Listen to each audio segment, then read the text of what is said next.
오늘 우리에게 주시는 하나님의 말씀은 신약 로마서 9장 19절에서 29절입니다. 로마서 9장 19절에서 29절, 저와 여러분들이 한 절씩 교독하시고 29절 말씀 합독하겠습니다.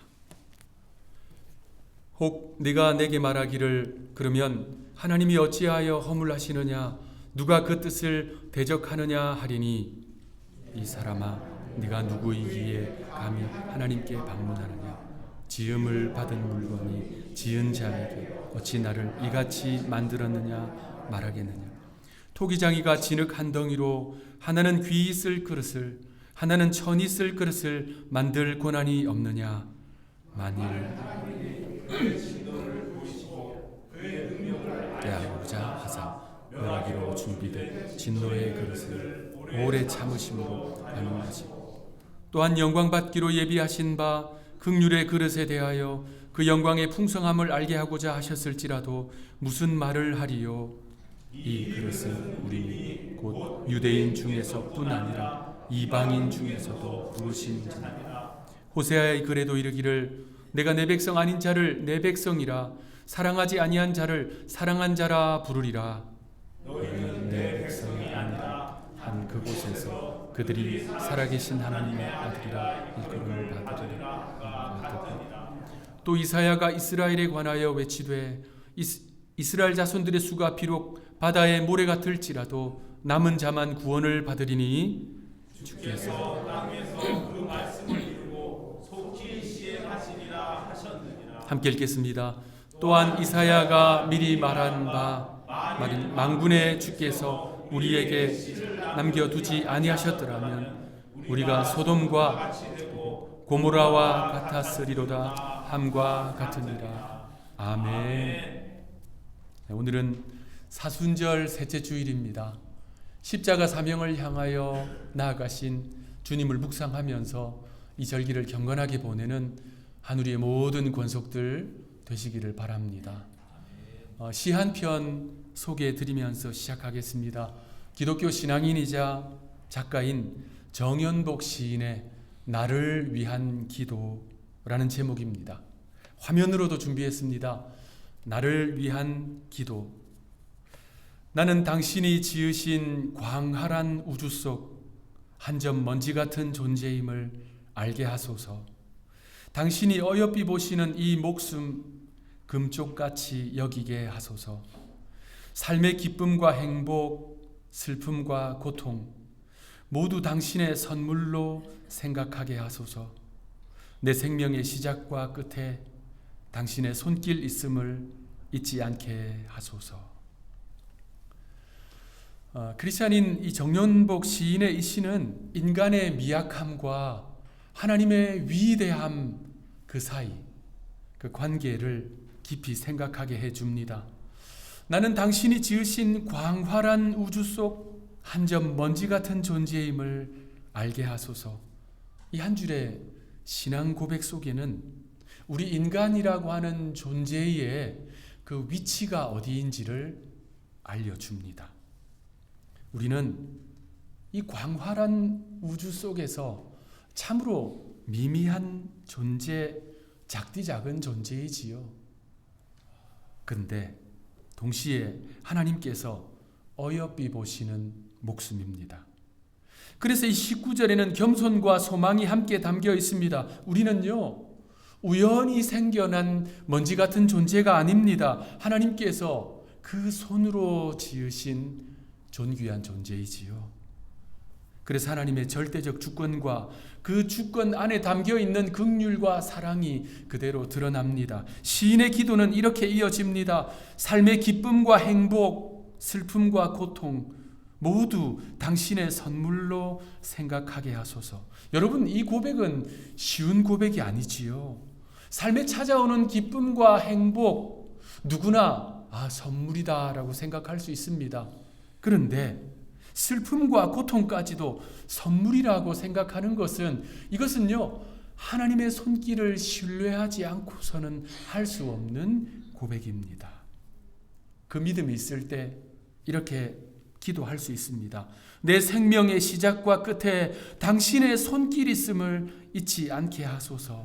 우리의 생명의 시작도, 지금 살아가고 있는 이 과정도, 마지막 호흡을 내뱉는 그 순간도 하나님의 손길 안에 있다는 것을 고백하는 것이지요.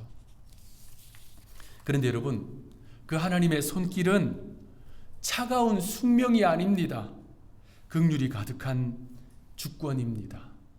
그래서 하나님의 손길 안에서 우리의 인생이 시작되고 그분의 손길 안에서 우리의 인생이 탁 마무리되는 것, 그것이 존귀한 이 땅의 삶인 것이지요. 한국에서 청년 목회를 할 때 교회 프로그램으로 청년들과 함께 강원도 속초에 갔었습니다. 속초에는 도자기 미술관도 있고 직접 흙을 빚어서 만들 수 있는 공방들도 많이 있습니다. 그래서 청년들과 함께 도자기 공방을 방문했습니다. 그날 저도 도자기를 만들기 위해서 물레 앞에 앉았습니다. 저의 손으로 진흙을 누르고 돌려가면서 조심스럽게 모양을 잡았습니다. 완벽하지는 않았지만 컵 모양의 토기를 하나 만들었습니다. 제 마음에 흡족했지요. 그 작품을 목회실에 저희 책상 위에 올려두었습니다. 컵 모양으로 만들어서 연필통으로 사용하기에 적합했습니다. 제 손으로 빚은 저의 목적에 맞게 사용한 톡이었습니다. 그런데 여러분, 한번 상상해 보십시다. 어느 날 제가 사역을 마치고 목회실에서 딱 나가려고 하는데 뒤에서 누군가가 저를 부르면서 따지듯이 묻습니다. 그 톡이입니다. 왜 저를 이렇게 만들었습니까? 왜 저를 컵 모양으로 만들었습니까? 왜 저를 연필꽂이로 사용하고 있습니까? 더 아름답게, 더 고급스럽게, 더 빛나게 만들 수는 없었습니까? 저를 왜 하필 이 책상 위에 두고 사용합니까? 여러분, 제가 만약 이런 말을 듣는다면 어떨까요? 일단 깜짝 놀라겠지요. 그리고 정신을 추스르고 이렇게 이야기할 겁니다. 너는 흙이고 나는 너를 빚은 존재다. 너의 모양과 쓰임은 내가 결정한다. 그렇습니다, 여러분. 토기가 토기장이에게 따질 수 있을까요? 진흙 한 덩이가 토기장이에게 따질 수 있을까요? 오늘 사도 바울은 본문에서 바로 그러한 질문을 우리에게 던집니다. 20절, 21절 말씀 우리 합독하겠습니다. 시작. 이 사람아, 네가 누구이기에 감히 하나님께 반문하느냐? 지음을 받은 물건이 지은 자에게 말하겠느냐? 토기장이가 진흙 한 덩이로 하나는 귀히 쓸 그릇을, 하나는 천히 쓸 그릇을 만들 권한이 없느냐?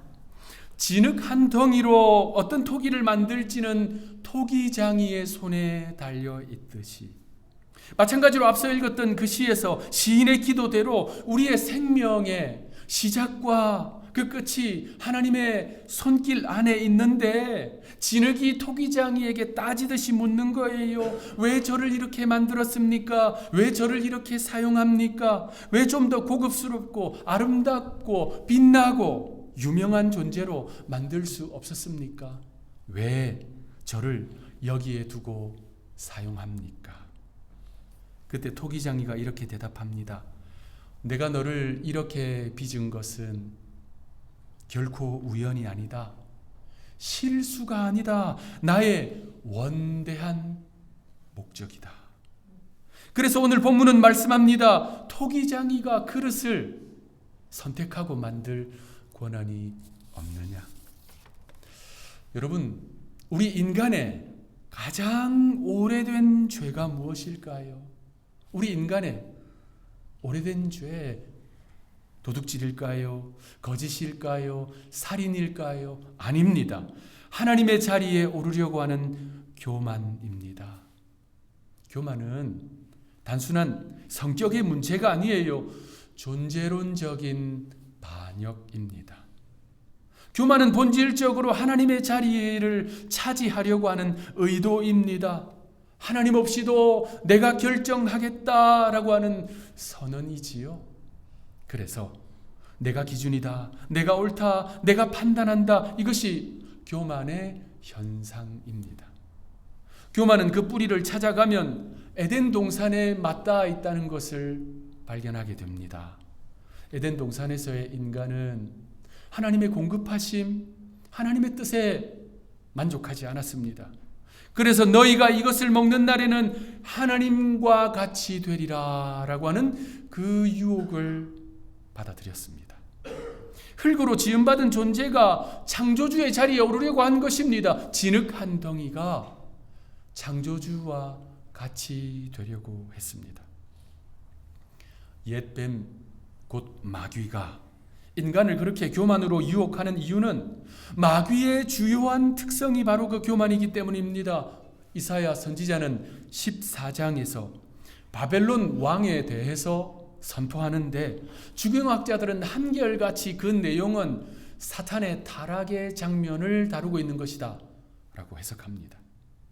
사탄이 어떻게 타락한 천사가 되었는가? 이사야 14장 13절 우리 합독하겠습니다. 시작. 네가 네 마음에 이르기를 내가 하늘에 올라 하나님의 뭇별 위에 내 자리를 높이리라. 내가 북극 지폐의 산 위에 앉으리라. 사탄이 반복적으로 사용한 표현이 뭡니까? 내가 하나님의 자리에 오르겠다는 거예요. 하나님처럼 되겠다는 것입니다. 그래서 하나님은 그를 스올 바닥에, 지옥 바닥에 던지셨습니다. 자, 이렇게 교만으로 타락한 이 사탄은 하나님께서 그 손으로 지으신 하나님의 형상이 담겨 있는 유일한 피조물, 그래서 하나님이 가장 사랑하시는 인간도 같은 방법으로 타락하게 했던 거예요. 하나님과 같이 될 것이다. 하나님의 자리에 오를 것이다. 하나님처럼 될 것이다. 그래서 우리는요, 진흙 한 덩이인 우리는 그야말로 내가 이 교만의 언어를 주의하고 멀리해야 합니다. 하나님의 자리에 오르려는 시도는 반드시 추락으로 끝나기 때문입니다. 그런데도 안타깝게도 이러한 교만은요, 그 이후 인류 역사에서 반복적으로 드러났습니다. 바벨탑을 건축한 사람들은 이렇게 말했지요. 우리 이름을 내고 온 지면에서 흩어짐을 면하자. 그들은 하나님의 뜻이 아니었습니다. 하나님의 영광이 아니었어요. 하나님의 이름이 아니라 자기 이름을 드러내고 자기 이름을 나타내려고 했습니다. 애굽은 어떻습니까? 애굽의 왕 바로는 교만의 상징입니다. 그는 모세를 통해서 말씀하시는 하나님의 말씀에 귀 기울이지 않았어요. 바로가 이렇게 말했습니다. 여호와가 누구이기에 내가 그의 목소리를 듣고 이스라엘을 보내겠느냐. 그의 그 교만은 당시 최강대국이었던 애굽을 몰락의 길로, 멸망의 길로 이끌고 말았습니다. 어느 날 바벨론의 왕 느부갓네살이 왕궁의 높은 곳에 서서 제국을 바라보면서 이렇게 큰 소리를 쳤어요. 이 큰 바벨론은 내가 내 능력과 내 권세로 내 영광을 위해 건설했다. 그의 그 말이 입에서 다 떠나기도 전에 하늘로부터 심판 선언이 주어졌습니다. 그는요, 왕궁에서 쫓겨났습니다. 들짐승처럼 살게 됩니다. 불신자들만 그럴까요? 아니요. 이스라엘 백성들도 그러했습니다. 이스라엘의 초대 왕 사울은 교만으로 무너졌고요. 예수님의 제자 베드로는 교만 때문에 예수님을 부인했습니다. 성경은 교만의 결과가 얼마나 치명적인지 해부하듯 우리에게 보여줍니다. 사도 바울은 지금 황제를 신으로 숭배하면서 황제를 향해서 주님이라고 부르는 그 로마 제국 안에서 믿음 생활하고 있는 그리스도인들에게 이 편지 로마서를 보낸 거예요. 황제 숭배가 의무인 그 시대에 그리스도인들은 누가 참 신인지, 누가 참 주님인지를 반드시 선택해야만 했습니다. 그래서 오늘 본문은 이렇게 묻습니다. 20절 말씀 다시 한번 읽겠습니다. 시작. 이 사람아, 네가 누구이기에 감히 하나님께 반문하느냐? 지음을 받은 물건이 지은 자에게 어찌하여 이렇게 만들었느냐 말하겠느냐. 사도 바울은 이 사람아 라고 기록을 했는데 이것은요 어떤 특정한 개인에게 한 말은 아닙니다. 헬라어 원문을 보면 오 인간이여, 그러니까 인간 존재 자체에 대한 표현입니다. 그러므로 유대인들만을 말하는 것도 아니고 이방인들만을 말하는 것도 아닙니다. 2000년 전 황제를 숭배해야 하는 그 땅 로마에서 신앙생활하던 그들뿐만 아니라 2000년 후 21세기를 살아가는 우리를 향한 물음이기도 합니다. 그러니까 하나님 앞에 존재하는 모든 인간을 향해서 이 사람아 라고 불렀습니다. 여러분, 영원히 변하지 않는 것이 있습니다. 이것은요 결코 변하지 않습니다. 하나님은 하나님이시고 우리는 인간입니다. 하나님은 이 세상의 창조자이시며 역사의 주관자이시며 통치자이십니다. 과거에도 그러하셨고 지금도 그러하시며 앞으로 영원토록 그러하실 것입니다. 그러한 창조자께 어떻게 이 세상을 창조했는지 설명하라고 요구하는 것이나 어떻게 이 역사를 주관했는지 통치하고 계시는지를 설명하라고 요구하는 것은 피조물이 할 수 있는 요구의 범위를 아주 많이 넘어서는 것입니다. 그래서 오늘 본문은 하나님의 절대적 주권을 인정하지 않는 자, 성경의 교리인 하나님의 예정과 선택의 교리에 귀 기울이지 않는 자, 토기장이에게 따지는 진흙들, 왜 이렇게 만들었습니까? 라고 묻는 사람들을 향해서 하나님의 절대 주권이 무엇인지 토기장이와 진흙의 관계로 설명하고 있습니다. 오늘 본문은 우리에게 강력한 깨달음을 줍니다. 혈통적인 유대인이나 비혈통적인 이방인이나 이 땅을 살아가는 우리나 관계없이 하나님은 주권적으로 예정하시고 선택하시고 구원을 이루어 가신다. 그래서 오늘 본문 24절 말씀 우리 합독하겠습니다. 시작. 이 그릇은 우리니 유대인 중에서뿐 아니라 이방인 중에서도 부르신 자니라. 토기장이가 만드시는 그릇은 유대인들만 있는 것이 아니라 이방인들 중에도 있다는 거예요. 구약시대와 달리 예수님의 죽으심과 부활 사건 이후로는 유대인이라고 해서 나는 토기장이신 하나님께서 나를 특별하게 만드셨다라고 교만할 이유가 없고, 로마인이라고 해서 우리는 존재적으로 특별한 민족이다라고 우쭐댈 것도 없으며, 본문 당시 유대인들도 천히 여기고 로마인들도 무시했던 그 외의 이방인들, 그들이 나는 토기장이가 천한 그릇으로 만들었다라고 절망에 빠질 이유가 전혀 없다는 것입니다. 왜냐하면 창조주 하나님의 사랑의 손길이 긍휼과 자비가 그 모든 예정 안에 다 담겨 있기 때문입니다. 이 성경의 교리이자 진리인 하나님의 예정은 운명론과 완전히 질적으로 다릅니다. 운명론은 기계적입니다. 이렇게 정해졌기 때문에 이렇게 간다는 거예요. 그래서 기계적 운명론이라고도 부릅니다. 공장에서 프로그램된 로봇처럼 그 프로그램이 정해진 대로 선택해서 결과가 나타난다는 것이 운명론입니다. 그러나 하나님의 예정은 마치 토기장이가 사랑과 정성으로 토기를 만들듯, 그가 유대인이든 로마인이든 이방인이든 하나님의 사랑과 긍휼 안에서 그를 구원으로 견인해 가시는 것입니다. 자, 로마서의 이 말씀은 당시 선민이라고 여겼던 유대인들에게 큰 충격으로 다가왔습니다. 특히 오늘 이 본문은요, 상처 입은 공동체 한가운데 주어진 하나님의 말씀입니다. 당시 로마 교회 안에는 긴장이 있었지요. 유대인 성도들은 자신들이 아브라함의 자손이었다는 사실, 율법을 맡았던 백성이라는 사실을 자랑했습니다. 그들은 은연중에 이렇게 말했습니다. 우리는 원래부터 하나님의 백성이다. 저 이방인들은 나중에 들어온 사람들이다. 그러나 이방인들도 가만히 있지 않았습니다. 그들은요, 유대인들을 향해서 이렇게 말했습니다. 율법에 묶여있는 저들이야말로 진정한 복음을 모르는 자들이다.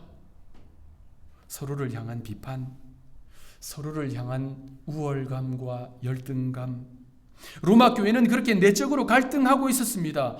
바로 그들을 향해서 오늘 본문은 구약의 위대한 두 명의 선지자의 음성을 들려줍니다. 먼저 오늘 본문 25절, 26절 합독하겠습니다. 시작. 호세아의 글에 이르기를 내가 내 백성 아닌 자를 내 백성이라 사랑하지 아니한 자를 사랑한 자라 부르리라. 너희는 내 백성이 아니라 한 그곳에서 그들이 살아계신 하나님의 아들이라 일컬음을 받으리라 함과 같으니라. 내 백성 아닌 자를 내 백성이라 부르고 사랑하지 아니한 자를 사랑한 자라 부르리라. 이 말씀은 원래 북이스라엘, 당시 신앙에서 떠나고 배교하고 하나님을 떠났던 자들, 그들을 향해서 주신 말씀이에요. 너희는 내 백성이다. 너희는 사랑받는 자다. 그래서 오늘 본문은 그것을 남유다 입장에서 볼 때 마치 이방인과 같았던 그 북이스라엘, 그래서 로마 교회를 향해서 이방인들을 대상으로 이 말씀을 인용한 것입니다. 하나님은요, 유대인이나 이방인이나 하나님의 사랑의 손길 안에서 섭리를 따라 예정하시고 그들이 야곱의 후손이 아닐지라도 내 백성, 내 사랑하는 자라고 인정하신다는 말씀입니다. 26절은 더 놀라운 말씀이에요. 그들이 살아계신 하나님의 아들이라 일컬음을 받으리라. 대대로 수천 년 동안 유대인들은 자신들이 하나님의 자녀로 입양된 백성이라 생각했습니다. 그런데 그들뿐만 아니라 이방인들도 하나님은 자녀로 입양하셨다라고 하는 선언인 거예요. 호세아 선지자의 이 놀라운 선포에 이어서 이사야 선지자의 선포가 나옵니다. 27절에서 29절 말씀 우리 합독하겠습니다. 시작. 또 이사야가 이스라엘에 관하여 외치되 이스라엘 자손들의 수가 비록 바다의 모래 같을지라도 남은 자만 구원을 받으리니 주께서 땅 위에서 그 말씀을 이루고 속히 시행하시리라 하셨느니라.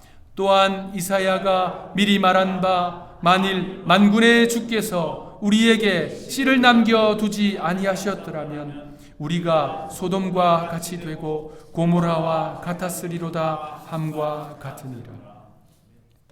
이사야의 이 선포는 유대인들에게 더 충격적으로 다가왔을 것입니다. 혈통이 구원을 보장하지 않는다. 바다 모래 수와 같은 그 많은 자손들이 다 구원을 보장받지 못한다. 오직 남은 자만 구원을 받는다. 그러니까 그들 속에서도 하나님께서 예정하시고 선택하신 백성들만이 구원을 받는다라고 하는 말씀입니다. 그러므로 유대인에게는 너희가 스스로 선민이라고 주장할 수 없다. 이방인에게는 너희가 스스로 자격이 있어서 된 것이 아니다. 그 모든 것은 토기장이의 주권이다 라고 선언하는 것이 오늘 본문입니다. 그러므로 우리 그리스도인들이 기억해야 할 한 가지가 있습니다. 바로 오직 은혜. 한번 따라 하시겠습니다. 오직 은혜.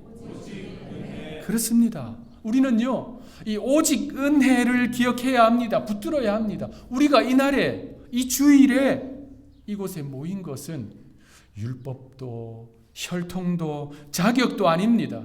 우리가 그리스도인이 되어서 저 천성을 향한 영적 순례를 하고 있는 것은 우리의 공로가 아니에요. 오직 우리를 한 사람 한 사람 선택하신 하나님의 은혜입니다. 그러므로 우리는요, 이것을 반드시 기억해야 합니다. 교회 안에서 하지도 말아야 하고 듣지도 말아야 할 이야기가 바로 내가입니다. 교만은 에덴 동산에서만 나타나는 것이 아닙니다. 바벨탑에서만 나타나는 것이 아니에요. 애굽과 바벨론, 로마와 같은 거대한 제국뿐만 아니라 우리의 삶의 어떤 순간이든 어떤 자리에서든 나타날 수 있습니다. 특히 하나님을 높이고 하나님을 예배하기 위해 모인 교회에서도 나타납니다. 로마 교회가 바로 그런 상황이었다는 것을 우리에게 보여주는 것입니다. 예배 자리에 모여서 내가 내 인생의 주인이다. 나는 하나님의 말씀과 인도하심이 필요 없다. 내 뜻과 내 계획, 내 판단이 옳다.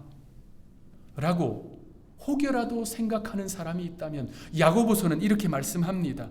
하나님이 교만한 자를 물리치시고 겸손한 자에게 은혜해 주신다. 교만은 은혜를 밀어냅니다. 겸손은 은혜를 끌어들입니다.